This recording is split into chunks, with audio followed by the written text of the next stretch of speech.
The discovery of America didn't begin with curiosity or courage. It began with a closed gate, a rising price of pepper, and a trade route controlled by a single empire. For centuries, Europeans had accessed the riches of Asia through established overland routes, bringing silk and spices to the markets of Venice and Genoa. Then, in 1453, something changed that would redraw the map of the world and shift the center of global power forever. Constantinople fell to the armies of Mim II, and the ancient Christian city became the new capital of the Ottoman Empire. With this single conquest, the Ottomans gained influence over the key land and sea routes connecting Europe to the spice markets of India and the East. European merchants who had relied on these routes for generations suddenly found themselves at the mercy of a new power. If Europe already had access to the riches of Asia for centuries, why did it suddenly risk everything on dangerous ocean voyages only after the Ottomans took control? The answer reveals a truth about how systems really work. It wasn't curiosity that launched the age of discovery, but economic pressure. To understand this, we have to look at the flow of goods that moved through the old system before 1453. Asian spices and luxury goods traveled from India and the East Indies through Middle Eastern intermediaries before reaching the Mediterranean. Persian and Arab traders moved pepper, cinnamon, and nutmeg to ports like Alexandria and Beirut, where Venetian and Genoese merchants purchased them. These Italian city-states had built their wealth on this trade, becoming the distribution hubs for all of Europe. But every step in this chain added cost. Each intermediary took a profit. Each border imposed a tax. Each ruler demanded a toll. When the Ottomans took Constantinople, they didn't just capture a city.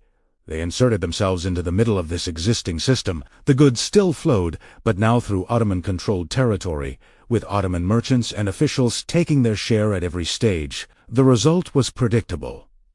The price of spices in European markets began to climb, turning everyday goods into luxury items only the wealthy could afford. Pepper, once common enough to be used as currency, became a symbol of status precisely because it was becoming scarce and expensive. Western European kingdoms, particularly Portugal and Spain, found themselves cut out of a system that now favored Venice and the Ottoman Empire. They faced a choice: accept dependence on this new Ottoman-controlled network, or find another way. This economic pressure, not exploration for its own sake, is what funded expeditions across unknown oceans. Portugal, situated on the Atlantic fringe, had already begun exploring the coast of Africa, searching for a route that would bypass the Mediterranean entirely. Prince Henry the Navigator sponsored voyages not out of scientific curiosity, but out of commercial desperation. Each voyage down the African coast was a bet that somewhere a passage existed that would lead to the spice markets of the East.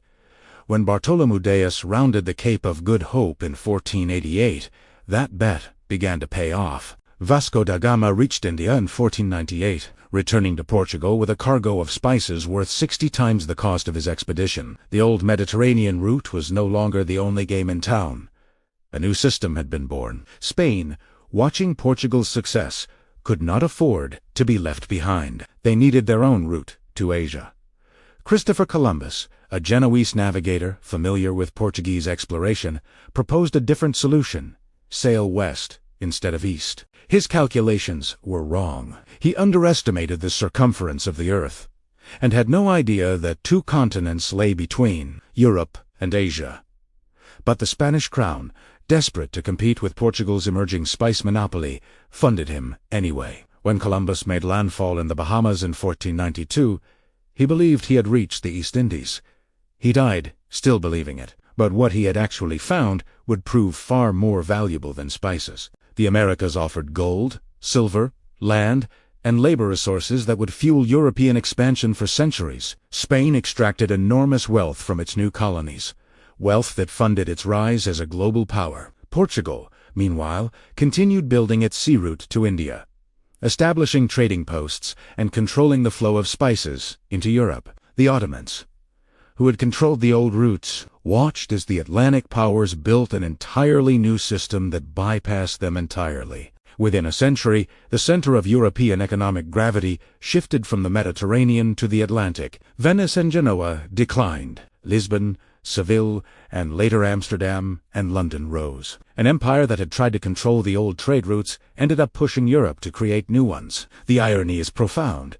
The Ottoman conquest that seemed to strengthen their position actually triggered the creation of a global economy that would eventually marginalize them. By making the old routes too expensive, they forced the development of alternatives that made those routes obsolete. This pattern repeats throughout history. When a system becomes too controlled, too expensive, or too exclusive, the people outside it don't just negotiate, they redraw the map. Today, we see the same dynamic playing out in modern terms. Key trade routes and resources are still controlled by a small number of actors. Energy choke points, like the Strait of Hormuz, give certain nations enormous leverage. Semiconductor supply chains concentrated in a few countries create dependencies that make entire industries vulnerable. Nations that find themselves dependent on these control systems don't accept that dependence forever. They invest in alternatives. They develop new technologies. They build new routes, even when the cost and risk are enormous. The search for Arctic shipping routes as ice caps melt isn't about adventure, it's about escaping the choke points of Suez and Panama. The development of renewable energy isn't just about climate, it's about escaping dependence on fossil fuel regions. The race to build semiconductor manufacturing capacity outside of Taiwan isn't about pride, it's about systemic vulnerability. Innovation is often born from constraint. When the cost of participating in an existing system becomes too high, the incentive to build something new becomes irresistible. The age of discovery wasn't a sudden outbreak of human curiosity. It was a response to a trade monopoly that made the old ways too expensive. America wasn't discovered by accident. It was discovered because someone, somewhere, made the old trade routes too costly to tolerate. The Ottomans didn't just dominate existing routes, they unintentionally caused the creation of a global Atlantic economy that would eventually bypass them entirely. This is how systems evolve. They become rigid. They become expensive. They exclude too many people, and then someone builds a way around them. The new system doesn't replace the old one overnight. It grows alongside it, slowly, until one day the old routes are quiet and the new ones are crowded with ships. That moment when a system shifts is almost invisible while it's happening. Only later do we look back and call it an age of discovery. But those who lived through it didn't know they were making history. They knew only that the old way had become too expensive and they had to find another. That pursuers, the quiet, grinding pressure of a system that no longer works for enough people, is what redraws maps and reshapes empires. And it is still happening today. All around OSAs and systems we barely notice until they shift. The next age of discovery won't be announced. It will begin quietly, with someone deciding that the old route is simply too expensive to keep using. If you want to understand the forces that redraw maps and reshape the world, not just in the past but right now, then hit subscribe, because the next age of discovery is already beginning. And most people won't notice until it's already changed everything.